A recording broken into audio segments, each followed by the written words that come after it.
We have a great new feature in Mingo for companies with multiple locations, a lot of departments, or even a lot of machines. It's the ability to limit the areas that a specific user can access. So, for example, in my demo company here, I have a bunch of different facilities. I have 4 different facilities, but I've only allowed my user access to data in California, Kansas City, and then I further limited that to packaging and bottling in the different plants. And I can also limit to individual pieces of equipment. So in this scenario, I have access to everything in packaging and bottling, but I also have access to this one machine in the Munich plant. And this is how that looks.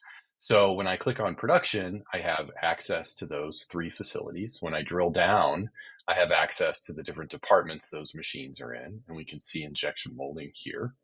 And then the same thing is true here for California, packaging. I get all the machines in packaging. What's really nice about this, though, is it limits all of the other parts of the system. So if I click on administration, I only see running productions for those machines in those departments that I have access to. If I look at history, it's the same. We can see it's only those machines. And then the same is true for the dashboards.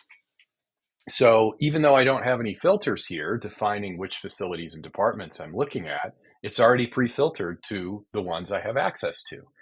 And I can only choose from those as well from the facility and department dropdowns.